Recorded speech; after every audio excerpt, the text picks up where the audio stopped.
کریں سورہ البقرہ آیت نمبر 232 جو قرآن شریف میرے پاس ہے، اس کا صفحہ نمبر ہے 46۔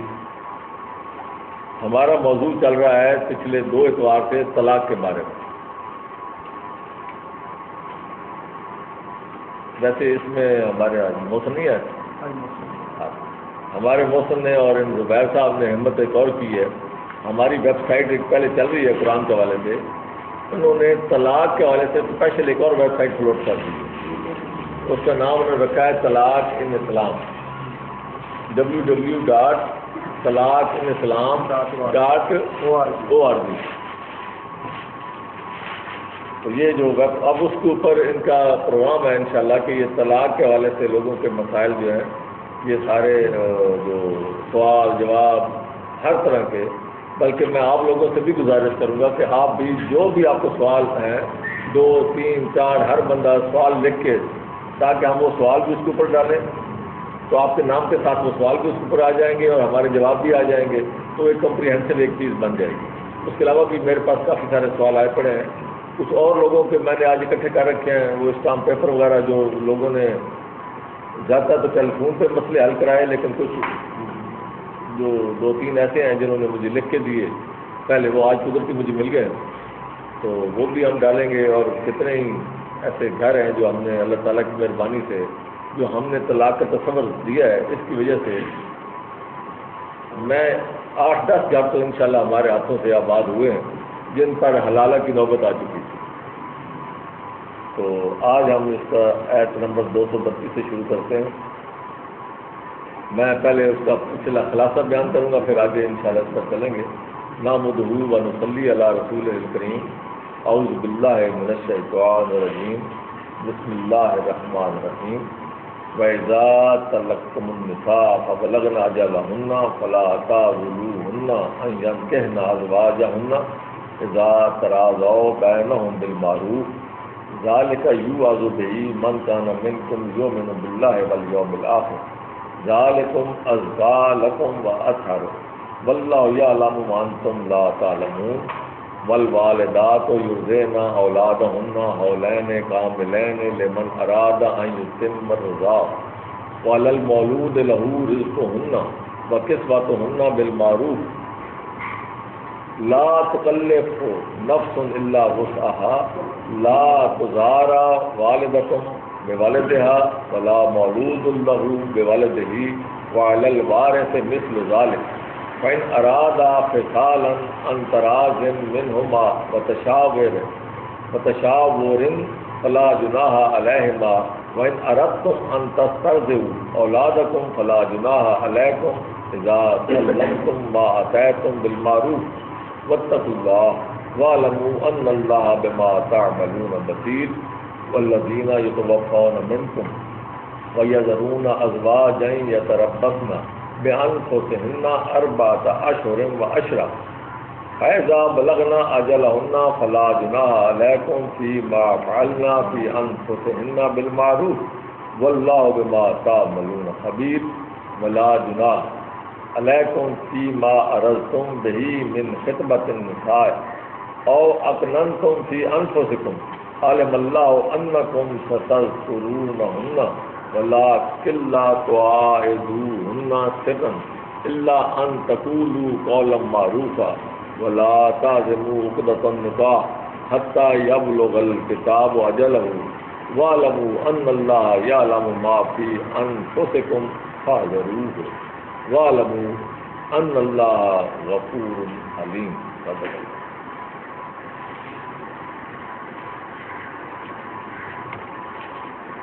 طلاق کے حوالے سے ہم جو اب تک بات کر چکے ہیں، میں اس پر تھوڑا سا خلاصہ بیان کر دیتا ہوں۔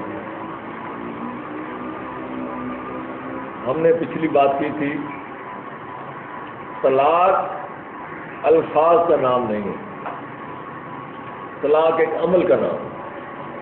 الفاظ کے کہنے سے طلاق نہیں ہوتی، جس طرح نکاح کہنے سے نکاح نہیں ہوتا، باقاعدہ ایک عمل کا نام ہے۔ اسی طرح طلاق کہنے سے طلاق نہیں ہوتی، اس کا باقاعدہ ایک عمل ہے۔ جب آپ طلاق کے عزم کرتے ہو، قرآن شریف ہر جگہ پہ یہی بات کرتے ہیں، جیسے کہ آج کی بات شروع ہوئی اور اس سے پہلے بھی ہے فَإِنْ عَزَمُ الطلاق، جب تم طلاق کا عزم کر دو. تو طلاق کا عزم ہوتا ہے جب آپ منہ سے ایک باقاعدہ کہتے ہیں کہ میں نے طلاق دی، یہ آپ کا عزم ہے. اب وہ طلاق جو ہے وہ ختم ہوگی، ایک پروسیس ہے، اس کا ایک پورا سائیکل ہے. طلاق مکمل ہوگی جب عدت مکمل ہوگی. فَطَلِّقُوهُنَّ لِعِدَّتِهِنَّ، سورہ طلاق کے حوالے سے اللہ تعالیٰ نے یہی بات کی ہے کہ اس کی عدت ہے، اور آگے فرمایا کہ تم پھر اس کو باقاعدہ گنتی کرو. اس کا مطلب کہ جب آپ نے طلاق دی تو آپ کا وہ ٹائمر شروع ہو گیا عدت کا. جب عدت ختم ہوگی تو طلاق ختم ہوگی، طلاق مکمل ہوگی. اس دوران آپ کو اختیار ہے کہ آپ اس کو عزم کو ختم کر دیں. اور تیسری بات اس میں یہ ہے کہ عدت کے دوران عورت جو ہے وہ خاوند کے گھر میں رہے، اور خاوند کو حکم یہ ہے کہ وہ عورت کو مت نکالے. آپ خود اندازہ لگا لیں، اگر 3 طلاقیں اکٹھی ہوتی جس کے بعد عورت نے حرام ہو جانا تھا، تو اللہ تعالیٰ کو یہ بات کرنی چاہیے تھی، یہ پابندی نہیں لگانی چاہیے تھی مرد پر اور عورت پر کہ طلاق ہو تو تم وہاں، تو پھر یہ کہنا چاہیے تھا کہ ایک طلاق ہو تو تم اکٹھے رہو. اگر 3 طلاقیں دے دی ہیں تو خبردار، پھر تو حرام ہو جائے گا، پھر مت رہو، پھر تو زنا کا کیس بن جاتا ہے. تو قرآن اتنی وہ اوور لک نہیں کرتا معاملات کو کہ جہاں حرام ہونے کا خطرہ وہاں چپ کر دیں اور وہاں کے فقہ ہمیں بتایا کہ آپ کیا کرنا ہے. طلاق جو ہے وہ چاہے آپ 100 دفعہ کہیں چاہے 1000 دفعہ کہیں، طلاق ایک ہی ہے. ایک نکاح کے اوپر ایک ہی طلاق ہے. نکاح کا مطلب ہوتا ہے کہ آپ نے عقدۃ النکاح گانٹھ لگانی، میاں بیوی کا آپ نے جوڑ ملا دیا، گانٹھ لگا دی، گرہ لگا دی. اب گرہ کو آپ کھولنا ہے تو آپ 1 دفعہ کہیں، 2 دفعہ کہیں، 100 دفعہ کہیں، کھولیں گے 1 دفعہ ہی. دوسری تب کھلے گی جب آپ دوسری دفعہ گرہ لگاؤ گے. جب ایک ہی دفعہ گرہ لگی ہے تو آپ کہتے رہے.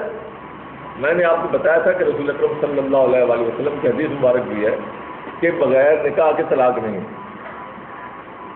جب آپ نے 1 دفعہ عزم کر دیا طلاق کا اور وہ گرہ ایک ہی ہے، اب اس کے اوپر آپ طلاق طلاق طلاق، بھائی آپ سے تو وہ آپ اس فارغ ہونے کے پروسیس میں آ گئی. اب آپ کیا چاہتے ہو؟ آپ کا عزم ہو گیا، آپ نے اعلان کر دیا، اب اس کے بعد آپ جو کہتے رہو تو کہتے رہو. یا تو لوگ آپ کو بیوقوف کہیں گے یا سنکی مزاج کہیں گے کہ بھائی خود ہی بولتا پھر ہے. جب پیریڈ شروع ہو گیا، ٹائمر شروع ہو گیا، اب ٹائمر کے دوران یہ بالکل ایسی ہے جیسے ایک عورت جو ہے کپڑے دھوتی ہے، واشنگ مشین لگاتی ہے تو اس اوپر ٹائمر لگا دیتی ہے. اب ٹائمر لگا دیا، اب وہ آ کے گھر میں اندر آ کے وہ اپنے باقی کی کام کرتی ہے، اس کو پتہ ہے کہ میں نے 15 منٹ کا لگا دیا، 15 منٹ تک کچھ نہیں ہوگا. اب وہ اندر آ کے بچوں کو بولتی رہے میں نے ٹائمر لگا دیا، ان کو کہے میں نے ٹائمر لگا دیا، لوگوں کو کہتی رہے میں نے ٹائمر لگا دیا، تو لوگ کیا کہیں گے؟ بھائی وہ اپنا پروسیس شروع کر رہی ہے. اب وہ جب ٹائمر ہوگا تو اعلان ہو جائے گا، ختم ہوگا. تو طلاق جو ہے اللہ تعالیٰ نے فرمایا عدت دینا، عدت کے اندر، اور پھر ہے تو اس کی گنتی کرنا. ٹائمر کے اندر گنتی موجود ہے، یہاں آپ نے گنتی خود کرنی. تو یہ اس طرح کی بات کہ طلاق کہنے سے، 3 دفعہ کہنے سے، 100 دفعہ کہنے سے طلاق نہیں ہوتی. طلاق ایک عمل ہے اور اس کا ٹائمر ہے، اور ٹائمر اس کی کیا ہے؟ عدت ہے.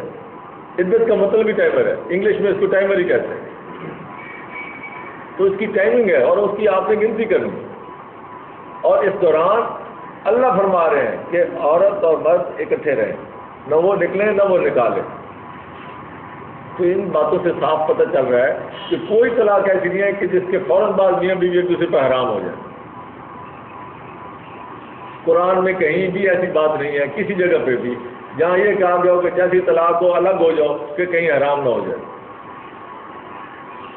پھر یہ کہاں سے آ گیا ہمارے ہاں یہ سارا سلسلہ؟ ہمارے ہاں جو قرآن کا تصور ہے ابھی تک جو میں نے آپ کو بتایا، کسی ایک پر بھی ہمارا عمل نہیں، کسی ایک پر بھی. اب اس کے بعد جو آگے بات آتی ہے کہ جب طلاق ہوتی ہے تو دونوں ایٹ پار ہو جاتے ہیں. نہیں ابھی طلاق کس کے اختیار میں ہے؟ خاوند کے اختیار میں ہے. لیکن جب وہ عزم کا اظہار کر دیتا ہے، ٹائمر لگ جاتا ہے، تو اب اس کے بعد دونوں ایٹ پار ہو جاتے ہیں. اب اگر خاوند رجوع کرنا چاہے تو عورت کی مرضی ہو تو رجوع ہو سکتا ہے، عورت کی مرضی نہ ہو تو رجوع نہیں ہوگا. اس کی طرف اشارہ میں ابھی آپ کو بتاتا ہوں کہ وہ کیوں ہے. یہ قرآن کے اندر بڑی واضح بات ہے. اکثر لوگ کہتے ہیں جی قرآن میں کہا ہے کہ نکاح کے ساتھ جو ہے وہ گواہ ہونے چاہیے. کہیں ہے آپ کو نظر آئے کہیں گواہ؟ نہیں ہے، لیکن ہیں. وجہ یہ ہے کہ جب قرآن ایک الفاظ ایسے استعمال کرے کہ تم نے اس چیز سے بچنا ہے، قرآن اگر کہے، قرآن اگر یہ کہے کہ آگ سے بچو، تو اس کا مطلب یہ ہے کہ آگ کا وجود ہے. اگر اس کا وجود ہی نہ ہو تو قرآن کیوں کہتے ہیں کہ آگ سے بچو؟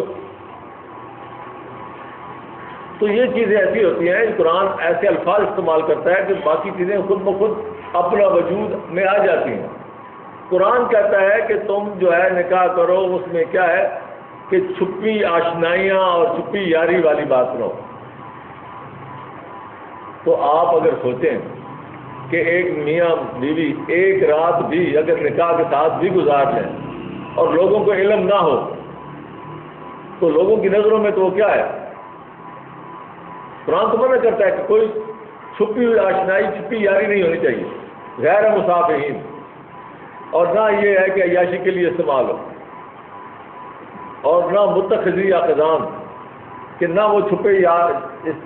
سارا قرآن تو بات اسی بات پہ ہے کہ اس میں کوئی چیز چھپی نہیں ہونی چاہیے. تو اس کا مطلب کیا ہوا؟ چھپی نہیں ہونی چاہیے تو سب کو علم ہونا چاہیے. اور سب کا علم جو ہے فقہ حنفی میں یہ آتا ہے کہ اس کو کہتے ہیں کہ اس کے لیے 2 گواہ ضروری ہیں. تو یہ در حقیقت یہ منیمم ہے. انہوں نے اسی حوالے سے لیا کہ اصل بات ہونی ہے اعلان. لیکن کوئی ایسا معاملہ بن جائے کہ آپ کے پاس لوگ زیادہ نہ ہوں تو وہ کہتے ہیں کم از کم 2 گواہ تو ہوں، اعلان 2 تک تو جائے. یہ تو ان کا منیمم معاملہ ہے. ادروائز یہ اعلان عام ہونا چاہیے تاکہ کسی کو شک و شبہ ہی نہ رہے. پھر کہتے ہیں جی کہ جو ولیمہ ہے اس سے اعلان ہو جاتا ہے. میں یہ کہتا ہوں وہ جو 24 گھنٹے گزرے ہیں وہ بھی غلط ہے. نکاح سر عام ہونا چاہیے تاکہ کسی کے ذہن میں، کسی کے شک و شبہ میں یہ لفظ جائے ہی نہ کہ یہ ان کا آپس میں کل تک معاملہ چھپا ہوا تھا. قرآن کے خلاف بات نہیں آنی چاہیے. تو قرآن کے ان الفاظ سے بچنے کے لیے، اس وعید سے بچنے کے لیے اعلان ضروری ہے. تو یہ قرآن کا تو حکم ہوا کہ جس میں یہ ایسا نکاح ہو کہ جس میں شائبہ تک نہ ہو کہ یہ چیز پوشیدہ ہے. اور اس کے بعد میں یہ عرض کر رہا تھا کہ سورہ طلاق کے حوالے سے 65/2 میں کہہ رہا تھا کہ جب طلاق ہوتی ہے تو میاں بیوی ایٹ پار ہو جاتے ہیں. اب دیکھیں قرآن کیا بات کرتا ہے اس حوالے سے. اصل میں جب آپ پورا قرآن سے ہی لینے کی کوشش کریں گے تو قرآن آپ کے سامنے کھلے گا. اور جب آپ کا ذہن یہی ہو کہ میں اس کے بعد فلاں روایت میں جاؤں گا، فلاں فقہ میں جاؤں گا، فلاں ادھر جاؤں گا، تو پھر آپ ادھر بھول بھلیوں میں رہ جائیں گے. قرآن کی آیات آپ کے سامنے نہیں کھلیں گی. قرآن یہ کہتا ہے کہ جب تم طلاق دو، پہلی ہے 65/1 یا ایھا النبی اذا طلقتم النساء فطلقوہن لعدتہن. تو عدت کی حوالے سے عدت کے لیے ہو، وآتوا العدۃ، اور عدت کی گنتی کرنی ہے. واتقوا اللہ ربکم، اس کے خلاف نہیں جانا، اللہ سے ڈرو.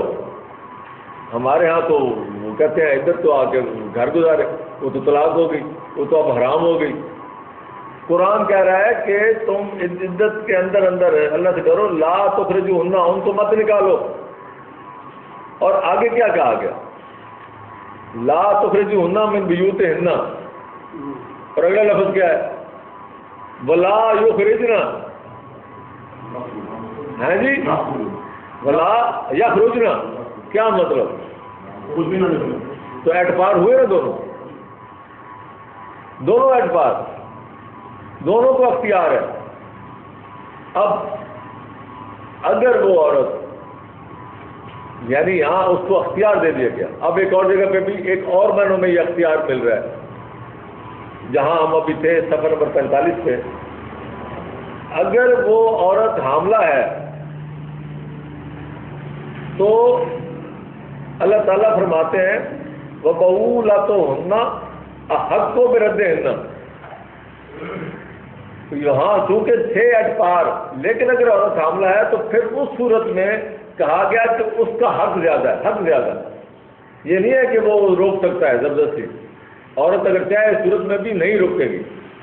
اب حق کو اس کا حق زیادہ ہے، تو یہ حق اس کو کون دے گا؟ قرآن کیا ہے؟ اوپر بات ہوئی یا ایھا النبی اذا طلقتم، اے نبی جب تم اب سب کی بات ہو رہی ہے سارے صحابہ کی کہ جب تم طلاق دو. تو سوال میں اس کا مطلب یہ ہے کہ جب طلاق ہو تو اس کا عزم ہونا چاہیے. عزم ہے اس کا پتہ ہو جائے سب کو. جب پتہ ہو جائے تو پھر کیا ہے، اس کی گنتی ہو، میاں بیوی ایک ہی جگہ پہ رہیں، عورت بھی نہ نکلے نہ مرد نکالے، دونوں اٹپار، دونوں کا اختیار. اور اس کے بعد مرد اگر بیوی حاملہ نکلے ان 3 مہینے میں ثابت ہو جائے تو پھر اس کا حق زیادہ ہے. یہ نہیں ہے کہ وہ ضرورت ہی روک سکتا ہے. تو معاشرہ یا جہاں یہ معاملہ ہے درپیش جن لوگوں کے سامنے، وہ ایک اور جگہ پہ ہے نا، حکمن من علیہ حکمن، ایک حکم ادھر سے جو منصف ہے، یہ معاملہ ان کے سامنے جائے گا. وہ فیصلہ کریں گے کہ حق کس کا ہے.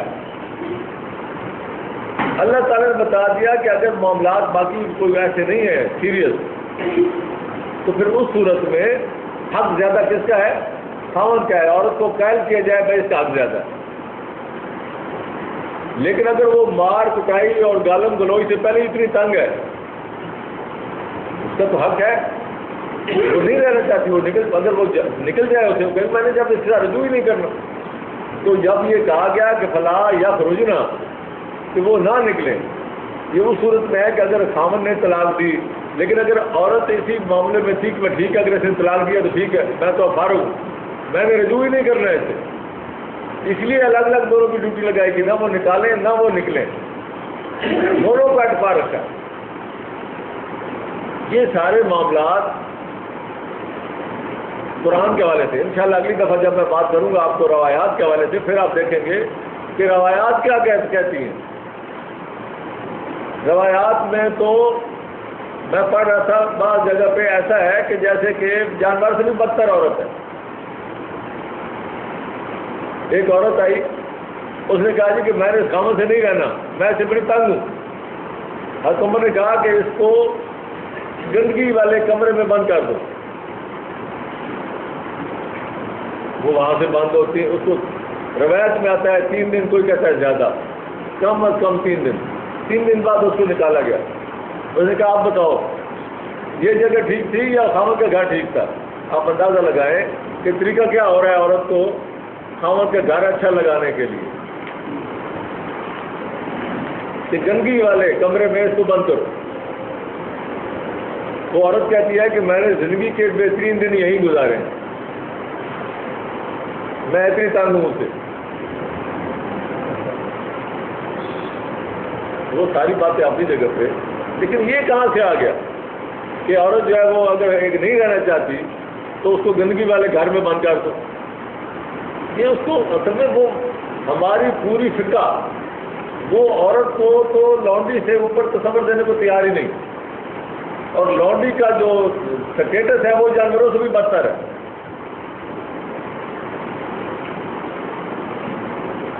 تمہارا یہ سارے جو ابھی میں نے آپ کو باتیں کی ہیں. اب اس کے بعد آتی ہے طلاق کے حوالے سے. اللہ تعالیٰ نے فرمایا الطلاق مرتان، طلاق کا پروسیس 2 دفعہ، اور اس کے ساتھ مرتان کے ساتھ الفاظ آئے فَإِمْسَاكٌ بِمَعْرُوفٍ اور تسریح بِإِحْسَان. یعنی الطلاق مرتان کے ساتھ یہ بات ہے کہ اس میں آپ 2 دفعہ طلاق ایسی ہے جس میں آپ روک سکتے ہو یا اس کو فرق کر سکتے ہو. اور فَإِن طَلَقَ اگر تیسری طلاق دے دی تو پھر روکنے والی بات ختم، پھر آپ سے فوراً فارغ. اب اس میں ایک بات اور آتی ہے آپ ذرا یہ غور کریں کہ 65/2 میں کہا گیا کہ جب تم اپنی بیوی کو فارغ کرو تو کیا کرو؟ جب فارغوہن بمعروف، فارغوہن بمعروف واشہدوا، یہ آیت نمبر 2 ہے، واشہدوا ذوی عدل منکم، تو جب آپ نے علیحدہ کرنا ہے تو 2 گواہ۔ یہاں سے یہ ثابت ہو رہا ہے کہ طلاق تب مکمل ہوئی ہے کہ جب آپ نے اس کو فارغ کر رہے ہیں، جب فرقت آ گئی ہے، فراق آ گیا ہے، عدت پوری ہو گئی ہے، تو اب آپ نے 2 گواہ وہاں رکھ کے تاکہ ساری دنیا کو پتہ لگے کہ طلاق مکمل ہو گئی ہے۔ اور اگر عدت کے بغیر طلاق ہوتی تو یہ شریعت میں کبھی منع نہ ہوتا کہ عدت والی عورت کو آپ اپنا نکاح کا پیغام دینا منع۔ اس کا مطلب شریعت بھی مانتی ہے کہ ابھی معاملہ پورا نہیں ہوا، ابھی وہ سرکل پورا نہیں ہوا، ابھی طلاق مکمل نہیں ہوئی۔ اب ایک بات آتی ہے کہ اگر طلاق ہو جائے، ایک آدمی طلاق دیتا ہے لیکن راستے میں ہی روک دیتا ہے، تو کیا وہ گنتی میں آئے گی کہ نہیں آئے گی؟ دوسرا آدمی میں یہ کہتا ہوں کہ جب تک طلاق مکمل نہ ہو جائے طلاق گنی نہیں جاتی۔ اور وہ جو کہتے ہیں، وہ جو روایت آتی ہے کہ وہ ایک مرد نے کہا کہ میں تمہیں طلاق دوں گا اور میں پھر رجوع کر لوں گا، پھر طلاق دوں گا، پھر رجوع کروں گا، میں تمہاری زندگی جیرت کیے رکھوں گا، ذرا سمجھو۔ تو اس صورت میں یہ آیت آئی ہے، اس میں 2 باتیں ہیں، اس روایت کے غلط ہونے کے لیے 2 باتیں کافی ہیں۔ پہلی بات یہ ہے کہ 3 حیض کا معاملہ ہے، زیادہ سے زیادہ 3 مہینے میکسیمم، ورنہ 2-2.5 مہینے بنتے ہیں، تو اس کے بعد تو انہیں رجوع کرنا ہی کرنا ہے۔ تو 2-2.5 مہینے کی فرقت جو ہے وہ کون سا ذلیل کرنے والی بات ہے؟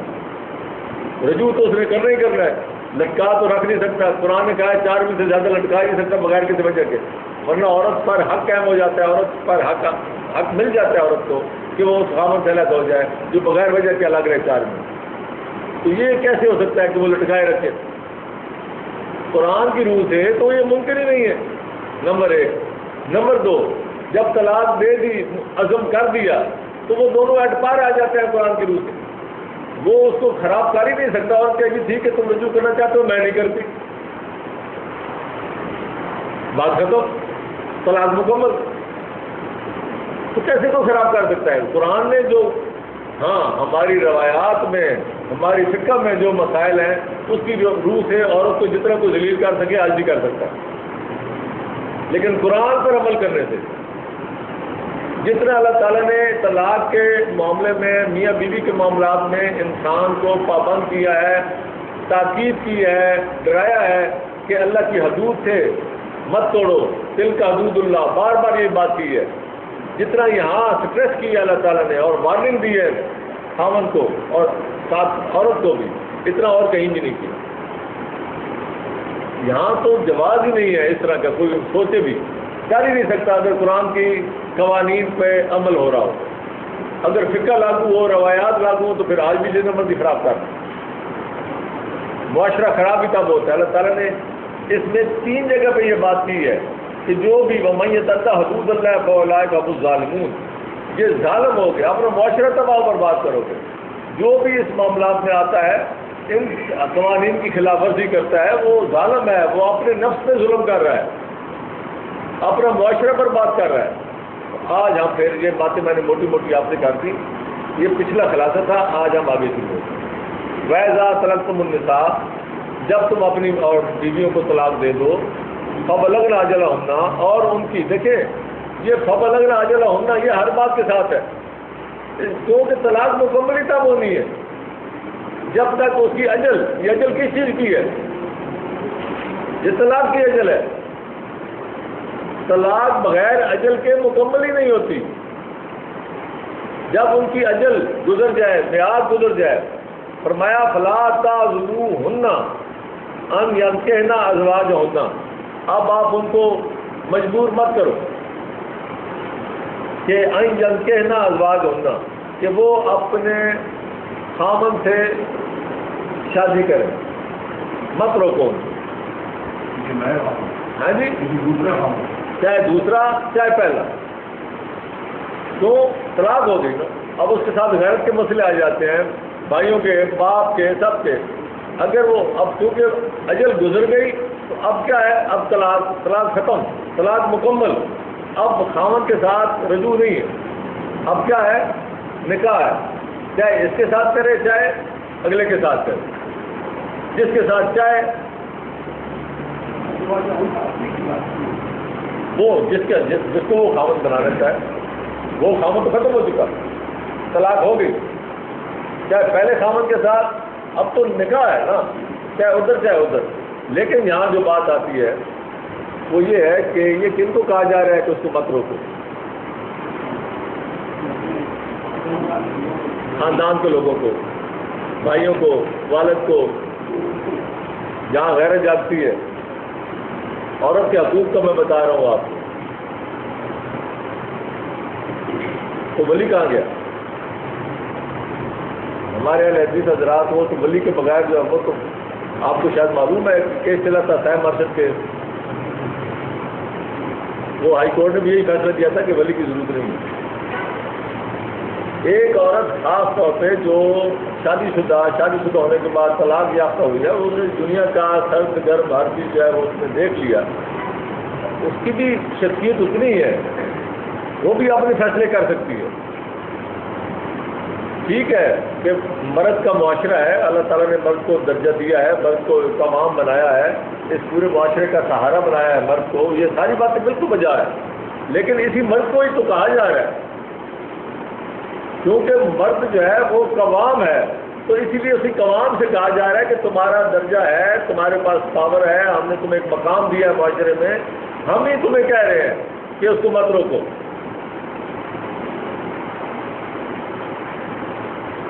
اذا تراضوا بینہم بالمعروف، اگر وہ معروف طریقے سے، شریفانہ طریقے سے اگر وہ آپس میں رضامند ہیں تو تراضوا، نکاح کیسے ہوتا ہے؟ تراضوا بینہم، زبردستی کا وہ اغوا کر کے لے جانا، ہمارے معاشرے میں جو کہ بنا ہوا یہ اس طرح نکاح کرے، یہ کوئی نکاح نہیں ہے۔ اذا تراضوا، آپس میں رضامندی ہو، بینہم۔ آگے ذالک یوعظ بہ من کان منکم یؤمن باللہ والیوم الآخر ذالکم ازکی لکم واطہر واللہ یعلم وانتم لا تعلمون۔ یہ جس چیز کی تمہیں یہ نصیحت کی جا رہی ہے، یہ اس کے لیے بہت اچھا ہے جو تمہارے اللہ پر ایمان رکھتا ہے اور آخرت پر۔ جتنے نکاح کے معاملات آئے ہیں، جتنی آیات آئی ہیں، یہ دو ہی باتیں آئی ہیں، من کان یؤمن باللہ والیوم الآخر۔ اگر اللہ پر ایمان ہے تو اس پر عمل کرو، اور اگر اس پر عمل نہیں کرو گے تو پھر آخرت میں پکڑے جاؤ گے۔ یہ مقابلے مواخذہ ہے، یہ تمہاری غیرت کا مسئلہ نہیں ہے، یہ اللہ تعالیٰ کی غیرت کا مسئلہ ہے۔ اس نے یہ ساری سہولتیں دی ہیں، مرد کو بھی عورت کو بھی، سب کا مقام اپنی اپنی جگہ پہ اللہ تعالیٰ نے طے کیا ہے۔ جو اس میں ہیرا پھیری کرے گا یا اپنی حدود سے باہر نکلے گا، یہ مجھے بھی خیال آ رہا ہے، یہ بار بار اللہ تعالیٰ نے تو کہا ہے کہ دل کا حدود اللہ، دل کا حدود اللہ ہر ایت کے ساتھ آیا۔ یہ حدود ہیں جو اللہ نے مقرر کی ہیں مرد کی اور عورت کی، تو جو بھی اپنی حدود میں تجاوز کرے گا، اور خاص طور پہ مرد کرتا ہے، اللہ تعالیٰ فرماتے ہیں کہ وہ اپنے آپ پر ظلم کرتا ہے۔ تو فرمایا کہ ذالک ازکی لکم واطہر، یہ تمہارے لیے بہت ہی پاکیزہ اور نیکی کی بات ہے، بہترین بات ہے۔ اللہ جانتا ہے، تم نہیں جانتے، تم اپنے رسوم رواج غیرت ان جھوٹی چیزوں میں پڑ جاتے ہو، لیکن اللہ تعالیٰ بہتر جانتے ہیں کہ تمہارا معاشرہ کس طرح صحیح چل سکتا ہے۔ معاشرہ سموتھ چلنا چاہیے، ہموار چلنا چاہیے معاشرہ۔ جس نے یہ مشینری بنائی ہے، عورت کی، مرد کی، معاشرہ، ماں باپ بہن بھائی رشتے، جس اللہ نے یہ بنایا ہے، اسی اللہ نے یہ سارے سب کو اپنے اپنے قوانین دیے ہیں، اپنے اپنی حدود دی ہیں۔ والوالدات یرضعن اولادہن حولین کاملین لمن اراد ان یتم الرضاع۔ اب دیکھیں وہ بات جہاں کہا گیا تھا کہ وہ مرد کو حق ہے، تو وہ پابندی نہیں ہے۔ فرمایا کہ جو مائیں ہیں، طلاق یافتہ مائیں، یرضعن اولادہن اپنی اولادوں کو دودھ پلائیں حولین کاملین 2 سال مکمل لمن ارادہ جس کا ارادہ ہو ان یتم الرضاع کہ وہ اپنی رضاعت پوری کرے. یہ عورت پر منحصر ہے کہ عورت اگر چاہے، کیونکہ اگر آگے اس نے کرنی ہے نکاح کر لیا، وہ خاوند کے ساتھ معاملہ ہے، 100 معاملات ہو سکتے ہیں، وہ دوسرے شہر جا سکتی ہے، کچھ بھی ہو سکتا ہے. تو کہا گیا کہ جس کا ارادہ ہو وہ عورتیں اپنے بچوں کو دودھ پلائیں طلاق کی دودھ. اب یہ مسئلہ اور آ جاتا ہے. وہ جو پیچھے بات آئی تھی کہ جب حاملہ عورت ہو تو اس کا حق خاوند کا زیادہ ہے. اب ذرا دیکھیں، یہاں اللہ کہہ رہا ہے کہ طلاق ہونے کے بعد وہ پھر اس کو دودھ پلائے. اس کا مطلب یہ ہے کہ وہ دونوں اس وقت بھی اٹپار تھی، لیکن عورت کو کہا گیا تھا کہ بھئی حق اس کا زیادہ ہے، اگر رجوع کر لو گھر نہ بکھرے، گھر نہ ٹوٹے. لیکن اس کے باوجود عورت کا اختیار موجود تھا، اور جو عورت اپنا اختیار استعمال کرے حاملہ ہونے کے باوجود، اس کو یہ کہا گیا کہ اب طلاق تو ہو گئی، اب یہ ہے کہ آپ دودھ پلانے کا معاملہ ہے. تو دودھ پلانے کے لیے اللہ تعالیٰ نے باقاعدہ یہ بات کی ہے، وَعَلَى الْمَوْلُودِ لَهُ رِزْقُهُنَّ وَكِسْوَتُهُنَّ بِالْمَعْرُوفِ. جو والد ہے اس پر ذمہ داری ہے کہ وہ اس عورت کے کیا کرے، کپڑوں کا اور کسوتُهُنَّ رزقُهُنَّ، اس کے رزق کا، کھانے پینے کا، دودھ پلانا ہے، اس نے جو خرچہ ہے وہ اس کو دے. یہ تو کہا گیا مرد کو. اور عورت کو کیا کہا گیا؟ لا تکلف نفس الا وسعها، لا تکلف نفس الا وسعها. لیکن یہ ہے کہ کسی کو اس کی وسعت سے زیادہ بوجھ نہیں ڈالنا چاہیے. یہ اس کو کہا جا رہا ہے، عورت کو کہا جا رہا ہے. جیسے پہلے زندگی جس کے ساتھ گزارتی رہی ہو اسی حوالے سے. یہ نہیں ہے کہ پہلے تو اس بیچارے کی آمدن تمہیں پتہ ہے 2000 تھی، اب تم کو مجھے 5000 خرچہ دو. تو جیسے زندگی پہلے گزار رہی تھی اسی حوالے سے اب چونکہ اولاد کو تم نے دودھ پلانا ہے اس پر زیادہ بوجھ ڈالنے کی ضرورت نہیں. لا تضار والدتم بوالدها ولا مولود له بوالدہ. نہ والد کو یعنی بچے کی وجہ سے نہ والد کو بلیک میل کرو نہ والدہ کو بلیک میل کرو. بعض لوگ کہتے ہیں میں چھین لیتا ہوں جی، بچے چھین لیتا ہوں. دونوں طرف کسی کو بلیک میل نہیں کرنا چاہیے.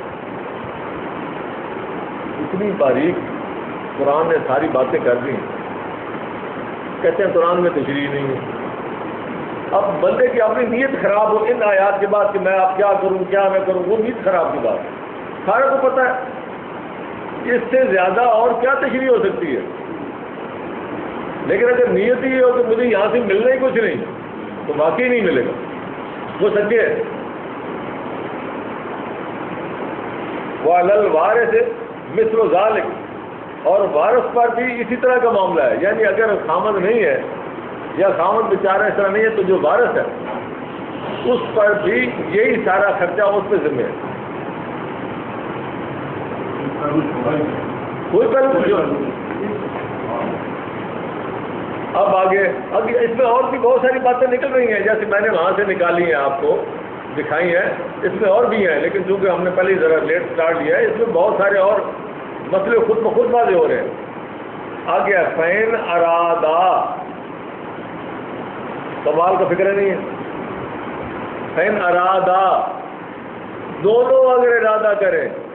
میں یہ کہتا ہوں at par, Quran at par رکھتا ہے برابر. دونوں میاں بیوی سابقہ اگر ارادہ کریں فصال چھڑانے کا، انتراز منہما، آپسی رضامندی سے. یہ طلاق کے بعد قرآن کہہ رہا ہے. ہمارے ہاں تو طلاق کے بعد اگر وہ لڑکی والے تھوڑے سے اچھے ہیں تو اب تک تو وہ قبر میں ہوگا، خاوند قتل کر دو. ہم نے کہاں تک لے گیا طلاق کو؟ قرآن نے طلاق کو ایک پورا شریفانہ ایک جنٹل پروسیس بنایا. عزت خاوند کے گھر گزارنا، یہ اگر لاگو ہو جائے قرآن کی بات تو ہمارے 90% مسائل سارے ختم ہو سکتے ہیں. یہ سو کارڈ غیرت یہ سارا بھائی نہیں بنی ٹھیک ہے، کوئی مسئلہ نہیں. طلاقیں ہوتی رہتی ہیں، کوئی مسئلہ نہیں. میں نے یہ اکثر دیکھا ہے کہ جہاں بھی طلاق ہوئی ہے اگر کوئی عورت کے ساتھ زیادتی ہوئی ہے تو اللہ تعالیٰ نے ہمیشہ اس کے لیے آگے بہتر بندوبست کیا. اکثر میرے علم میں ایسا کوئی نہیں ہے کہ کوئی یہ کہہ جی کو میں اس کو رلا دوں گا جی کوئی میں نے آج تک رلتی نہیں دیکھی. اللہ تعالیٰ کی طرف سے سب کا بندوبست ہے. اللہ تعالیٰ رب العالمین ہے. تو فین ارادہ تراز منما و تشاور مشورے سے رضامندی سے یہ کیسے ہو سکتی ہے؟ یہ جہاں جذبات جو ہیں وہ دھیمے ہو. قرآن دھیمے جذبات کے ساتھ طلاق کو آگے پروسیس آگے چلاتا ہے. اور وہ درمیان میں جو حکم آئے ہوئے ہیں حکمن بنا لئی حکمن بنا لیا یہ سارا وہ سارا سلسلہ ساتھ ساتھ ہے. یہ تو شاور تراز یہ سارا معاملہ وہ چل رہا ہے.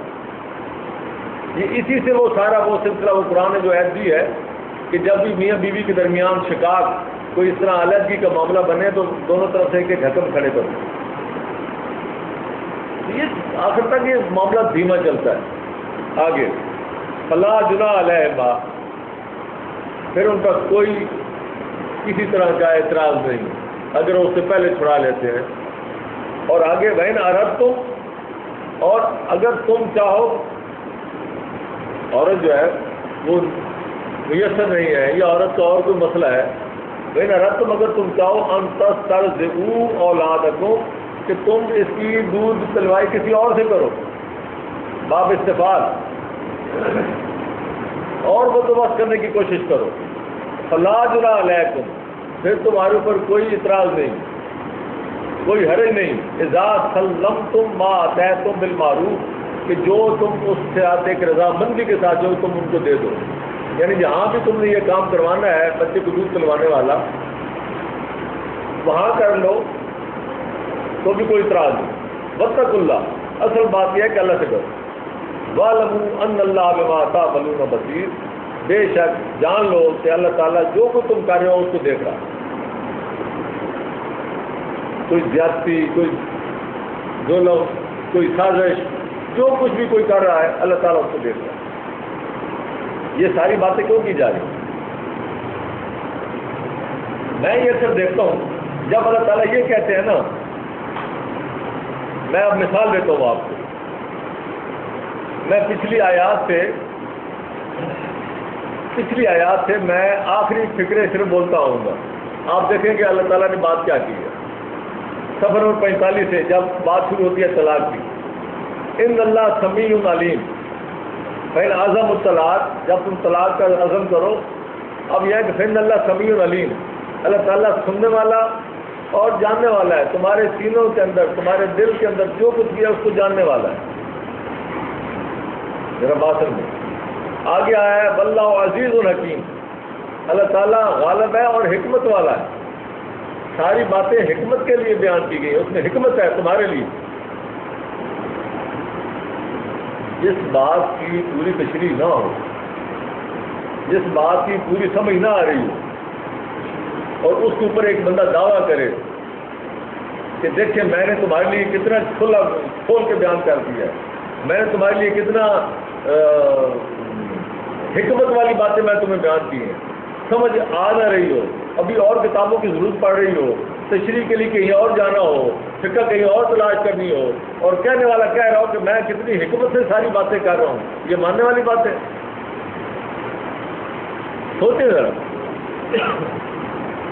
آگے کیا آتا ہے اللہ تعالیٰ فرماتے ہیں تلک حدود اللہ آیت نمبر 230 یبینھا لقوم یعلمون یہ ہم وضاحت سے بیان کر رہے ہیں اس قوم کے لیے جو قوم علم رکھتی ہے. یہ تو نہیں کہا کہ یہ اس کے لیے وضاحت ہے لقوم یا عمل و بخاری یہ اس قوم کے لیے ہے جو بخاری جانتی ہے. اللہ فرما رہا ہے کہ ہم وضاحت سے بیان کر رہے ہیں اس قوم کے لیے جو علم رکھتی ہے اس معاملے میں. یہ سارا تو اللہ پاک یہ علم دے رہا ہے اور اس کے ساتھ دعویٰ کر رہا ہے کہ ہم وضاحت سے بیان کر رہے ہیں ہم حکمت سے بیان کر رہے ہیں ہم سمیع علیم ہیں اور اس کے باوجود ایک بندہ کہیں سمجھ نہیں آ رہی. تو یہ الزام تو اللہ تعالیٰ پر وہ لگا رہا ہے. آگے آتا ہے واتقوا اللہ واعلموا ان اللہ بكل شيء علیم اللہ تعالیٰ ڈرا رہا ہے اللہ سے ڈرو اور جان لو کہ اللہ تعالیٰ ہر چیز جانتا ہے. یہ کس چیز کو کہا جا رہا ہے؟ ایک بندہ کہتا ہے یا اللہ مجھے سمجھ نہیں آئی میں کس بات پہ میں تقویٰ اختیار کروں کیا کروں مجھے تو پتہ ہی چل رہا ہے اور آپ کیا کہو اللہ سے ڈرو. تو کیا اللہ سے ڈرنے کے لیے میں کیا ہاں جاؤں امام ابو حنیفہ کے پاس جاؤں 200 سال بعد جو آنے والے ہیں. 250 سال بعد امام بخاری آئیں گے, پھر میں تقویٰ پر اختیار کروں گا. درمیان میں کیا کروں؟ واتقوا اللہ کہہ رہا ہے واتقوا اللہ, اللہ سے ڈرو. وَاعْلَمُوا أَنَّ اللَّهَ بِكُلِّ شَيْءٍ عَلِيمٌ, بے شک اللہ تعالیٰ ہر چیز کو جاننے والا ہے. تو یہ وضاحت سے بیان کرنے کے بعد ہی جب ایک چیز کھلی بیان ہو جاتی ہے, تشریح سے ہو جاتی ہے, تب ان کو دعویٰ کرتا ہے. اور اللہ فرما رہا ہے وَاللَّهُ يَعْلَمُ وَأَنْتُمْ لَا تَعْلَمُونَ, اللہ جانتا ہے اور تم نہیں جانتے. یعنی یہ ساری باتیں جو ہم نے تمہیں بتائی ہیں تمہیں پہلے علم نہیں تھا.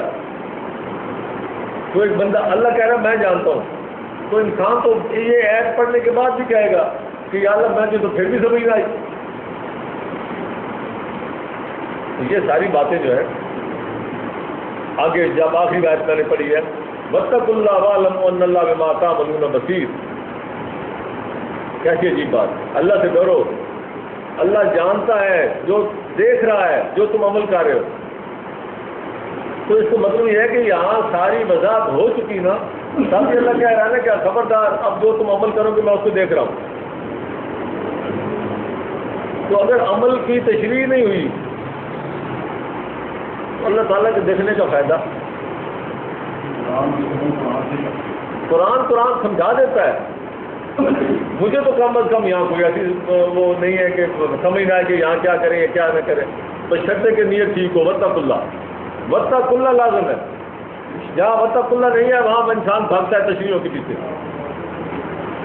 جہاں واتقوا اللہ نہ ہو وہ کہتا ہے, یہ بالکل ایسا میں آپ کو بتاتا ہوں, ہمارے پاس یہ ہوتا ہے معاملہ. کئی دفعہ اہل حدیث حضرات کے ہاں میں نے مٹھائی کھائی ہے, 2-3 دفعہ مجھے یاد ہے.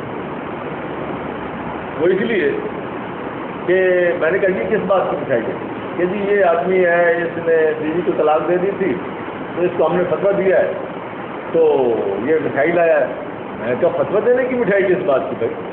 کہنے لگے نہیں ہم نے نہیں مانگی, ہم نے اس کو یہ کہا تھا کہ یہ جو ہم فتویٰ دے رہے ہیں یہ بطور اہل حدیث دے رہے ہیں, تم ہو حنفی, تمہارے اوپر نہیں لگتا, یا تو تم اہل حدیث ہو جاؤ تو پھر یہ فتویٰ ہمارا تمہارے اوپر لگے گا. تو یہ آج اہل حدیث ہو گیا تو یہ اس میں خوشی میں لایا ہے.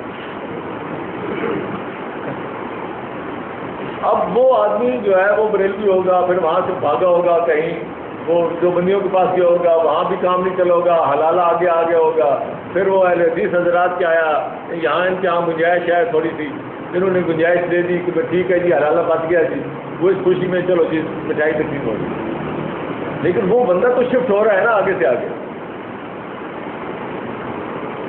آپ دیکھیں نا واتقوا اللہ, اگر اللہ کا تقویٰ ہوتا تو الگ الگ ہر ایک کے فتوے نہ ہوتے. اور یہ کیسا فتویٰ ہے کہ جو بندہ حدیث ہو اس پر لگتا ہے, جو نہیں اس پر نہیں لگتا. یہ کوئی نیا دین ہے, کوئی دین الگ ہے. یہ تو وہی بات آ گئی لکم دینکم والی دین.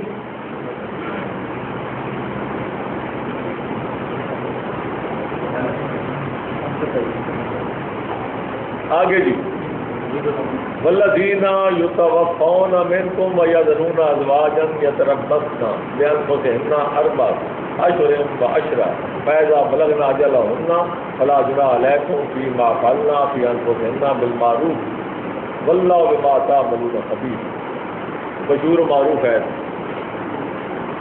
جس سے پوچھو اس کے ساتھ یہ کہتا اور ہے, وہ بھی آگے پڑھ لیں, بعد میں اگلے اتوار وہ آئے گی. ساتھ یہ ہے میں نے کہا اسی دفعہ ہی کر لیں آپ سے. اگلے صفحے پہ سب سے اوپر والذین یتوفون منکم ویذرون ازواجا, بات ایک ہی ہے, یہاں بھی وہی ہے والذین یتوفون منکم ویذرون ازواجا. یہاں بات آگے اور ہے, وہاں باتیں آگے اور ہے. اب بات سمجھ آئی نہیں, کیا کہا کہ جی وہ آیت اگلے والی یعنی جو پہلے آئی ہے یہ ٹھیک ہے, جو اللہ تعالیٰ نے بعد میں نازل کی ہے وہ منسوخ ہوگی. سوال نہیں ہے ویسے, یہ انہی کا کام ہے جن کے حوصلے ہیں سیاد, حوصلے کا کام ہے یہ کہ اللہ تعالیٰ نے 6 آیت پہلے یہ 234 وہ 240 درمیان میں 5 آیات ہے. جو پہلے نازل ہوئی ہے کہتے ہیں یہ ٹھیک ہے, جو بعد میں بتائی ہے وہ منسوخ ہے. پہلی ہے جو لوگ تم فوت ہو جائیں اور تم میں اپنی بیویاں چھوڑ جائیں، یتربصن بانفسہن، یہ یتربصن یہ کیا ہے؟ مؤنث کا صیغہ ہے. کس کو خطاب ہے؟ عورتوں کو خطاب ہے. یہ عورتوں سے خطاب ہے جو بات نہیں سمجھ آ رہی ان کو قرآن کی آیت بتا رہی ہے کہ خطاب کس کو ہے. جو لوگ فوت ہو جائیں اور اپنی بیوہ چھوڑ جائیں تو اس بیوہ کے لیے کہا گیا ہے کہ یتربصن بانفسہن اربع اشہر وعشرہ، وہ 4 ماہ اور 10 دن اپنے آپ کو روک کے رکھیں. یہ ہے عدت، 4 ماہ 10 دن بیوہ کی. فیضا بلغنا اجلہن، جب ان کی عدت پوری ہو جائے، فلا جناح علیکم فیما فعلنا فی انفسہن بالمعروف، پھر وہ اپنے بارے میں جو بھی فیصلہ کرے تمہارے اوپر کوئی اعتراض نہیں. یہ کس کو کہا گیا ہے؟ فلا جناح علیکم، خاوند تو مر گیا. یہ ہے باتیں کہ بھائی کس سے کہا جا رہا ہے، کس کو کہا جا رہا ہے. ہاں جی، جو اس کے باقی دیور ہیں یا اس کے ماں باپ کے ہیں، عورت کے بھائی بہن، ان کو کہا جا رہا ہے غیر بریگیڈ جس کو کہتے ہیں، آج کا ٹرم نکلی. یہ اس کو کہا جا رہا ہے کہ بھائی اس کے بعد ان کو آزادی ہے، وہ اپنے بارے میں جو فیصلہ کریں. عورت کے ساتھ یہ پتنی کہاں سے بات آ گئی؟ یہ صرف مسلمانوں میں ہے. میں بڑا حیران ہوتا ہوں، میں نے بڑا سوچا ہے، میں نے لٹریچر پڑھا ہے، دیکھا ہے، کوشش کی ہے کہ عورت پاؤں کی جوتی یہ مسلمانوں میں ٹرم آئی ہے اور کہیں نہیں ہے.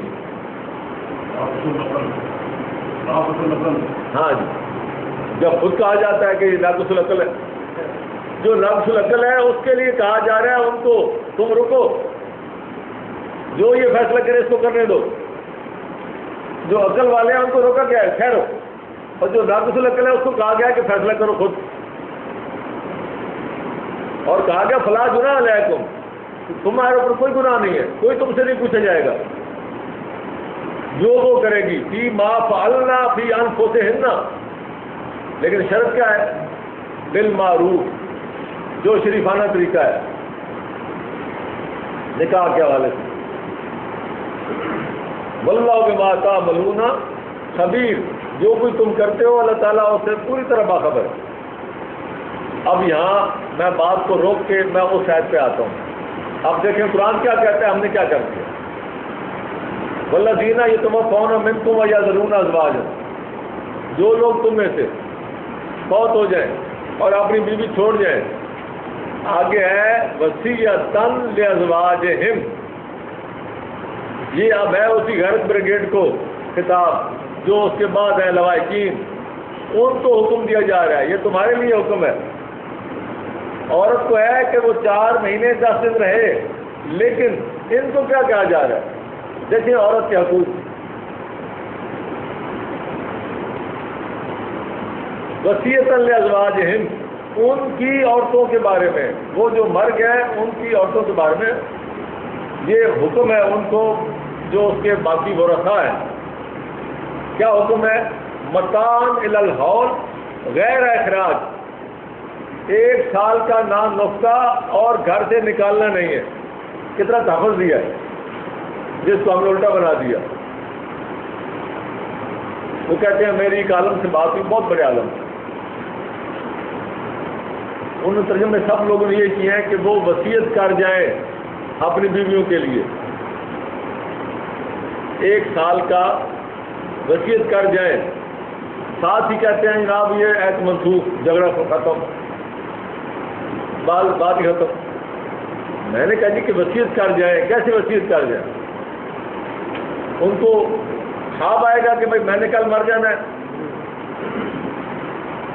موت کا انہیں کیسے پتہ چلے گا کہ میں نے مرنا ہے تو میں وصیت کروں؟ کہتے ہیں جب بیمار ہو. میں نے کہا جی بات یہ ہے کہ روز اخبار میں آتا ہے، اور اتفاق یہ ہے کہ میں نے 2 دن پہلے بھی پڑھا کہ نکاح کر کے دلہن گھر لے جا رہے تھے، ایکسیڈنٹ ہوا، دلہن بچ گئی، وہ خامن فوت مر گیا راستے میں، ابھی گھر نہیں پہنچے. تو میں نے یہ کہا کہ اگر وہ نکاح کرتے ہی مر جائے پھر وصیت کب کرے؟ کہ جی آگے سے کہتا ہے آپ ایسا تو سوچتے ہیں. میں کہ مطلب یہ ہے کہ اس کا مطلب یہ ہے کہ یہ نکاح کا حصہ ہونا چاہیے، پھر یہ شرط ہونی چاہیے. پھر اس کا یہ بات ہی نہیں بنتی کہ وہ وصیت کر جائیں. یہ تو پھر نکاح کا ایک حصہ ہے. یہ تو پھر قرآن نے اس کا حصہ بنا دینا چاہیے تھا کہ جی عورت کا یہ حق ہے. میں نے کہا اصل بات یہ کہ یہ وصیت ہے بعد والوں کے لیے، قرآن دے رہا ہے ان کو. وہ مر گیا یہ اس کو کوئی تعلق نہیں. بعد والوں کو ہے کہ وہ 1 سال اس کا نام نقطہ اور اس کو گھر سے مت نکالے. یہ تحفظ دیا گیا اس عورت کو. ہر ایک کے بیٹے نہیں ہوتے، ہر ایک کے سنبھالنے والے آگے نہیں ہوتے. جہاں وہ رہ رہی ہے، جس خاوند کے پاس تھی، اس کا حق ہے کہ وہاں